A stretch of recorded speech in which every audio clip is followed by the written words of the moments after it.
What is up, everybody? It's your boy Herf here, back on the Dueling Entertainment channel, and today I wanted to walk you guys through my top 5 techs for October. And like we've done in the past, this is viewed to be a once a month video that focuses on top 5 decks to make your deck more viable in the competitive format. Now, it's important. How do we define a tech? A tech is something that's not as widely used as a staple. A staple is something like Floodgate, Canadia, Econ, things like that. But is not so rare that it's exclusively a side deck card, right? So it's not going to be like System Down isn't a tech card because you would never, ever, ever put that in the main deck. Cool? Cool.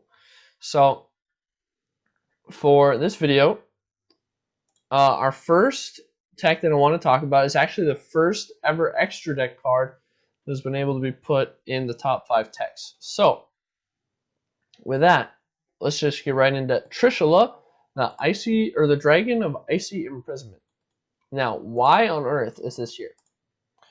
Well, you need 3 monsters with different names, and you summon it by banishing them from the field. So it's a contact fusion. It's worth noting that these monsters do not need to be face up. So decks like Shiranui and Karakuri have been playing this deck or playing this card a lot because they absolutely hate getting floodgated. So what they're able to do is they're able to unclog their board, and Shiranui are able to get their banishing effects because they're banished face up even if they're floodgated, which is really, really important. So they're able to unclog their board, get 2 more free spots open, and then continue to combo. Which instead, if you get floodgated twice, you just kind of lose unless you have like a ballista or an econ or something like that. So Trishula has been very, very important for any deck that hates to get floodgated. You just unclog your board instantly and get a 2700 beat stick, which isn't bad either. Now, second card that's been on here before, remains on my list, is Artifact Lancia. More decks than ever are attempting to use the banish pile. So I'm looking, or not use the banish pile, but banish cards in general. This is very, very good against stuff like Ritual Beasts, which are in the meta, Crystons to prevent them from searching with Fistfern, Blackwings to prevent them from shotgunning their Simoon, and Shiranui as well, especially with the Catan running around now. This will actually stop the Catan from activating, so you're able to combo uninterrupted by that and protect your own graveyard as well. So really just a good all-around card that has a lot of different uses. It's also very good against, it could be good against Dark Magician, A, to prevent them from banishing your stuff, and B, to stop them from being able to negate with Navigation in the Grave. So really, it's good almost every deck in the meta right now, except maybe like Karakuri or yeah, I think Karakuri is like the only, or maybe Heroes, but I guess you prevent Vian from searching as well. So even in that matchup where you think that it wouldn't really be helpful, it still does come up. So it's very, very good and definitely considers a potential main deck spot because of its versatility. The second most controversial pick would probably be Necro Valley, because Necro Valley, while not all decks can play it, it really just shuts off any deck that can't play it. So right now I'm really thinking of something like Crystons or Shiranui that once you lock their grave, they really can't play through Necro Valley at all and just straight up lose. So one deck that we've seen play it before is like Blue Eyes. Cyber Dragons can play this deck. Karakuri can play this deck. There's actually a hugely successful Karakuri list that did main deck Necro Valley in Team Wars and absolutely curb stomped everything with it. So it's very much worth considering. Can my deck play through Necro Valley or play with Necro Valley? And does it lose to decks that can't play through Necro Valley? And if those answers are yes, it's definitely worth considering a spot in the main deck. Second card, Bad Aim. Bad Aim is getting really, really good right now because you can't really play around it.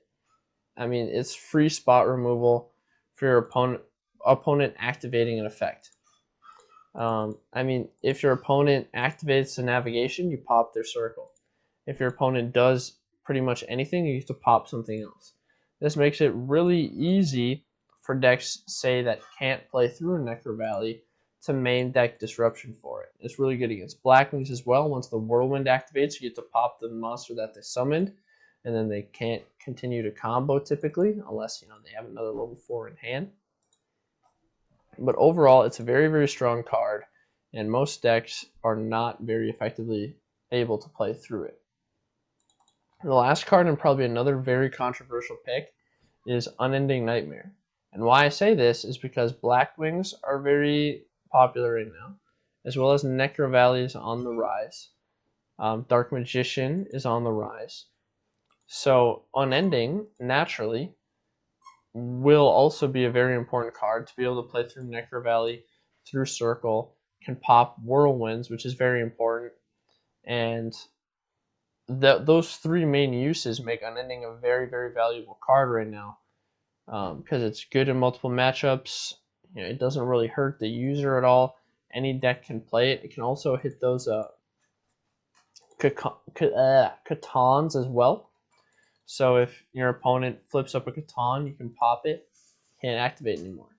So overall, a very, very good card. Has a lot of different uses in the meta, and I definitely expect this card to be on the rise in the competitive format. So these are my top 5 picks. So to just briefly go back through, Trishula is basically for any deck that hates to get floodgated. Banish all your cards, unclog your board, go right back into it. Lancia, any deck that loses to something that banishes. I mean, most of the decks in the meta are using the banishing mechanic, so this card would really be able to help stun them, and be able to OTK next turn. Necro Valley in general is a very powerful card, and if your deck can play it, I definitely think that you should probably be playing it, because the decks that lose to it lose very, very hard to it. So if that makes sense. So like if I'm like Crystron and I see my opponent lay down a Necro Valley, you pretty much auto scoop, honestly. Bad aim. This card essentially just helps you play through almost every deck in the meta right now. I mean, everything activates multiple effects, and then being able to eat your opponent's resources like that is really, really powerful. And then Unending, again, like I said before, it's really good against Blackwings, Catons, Dark Magical Circles. In general, just a very solid card. Can pop itself to activate D-Draw. Super, super valuable.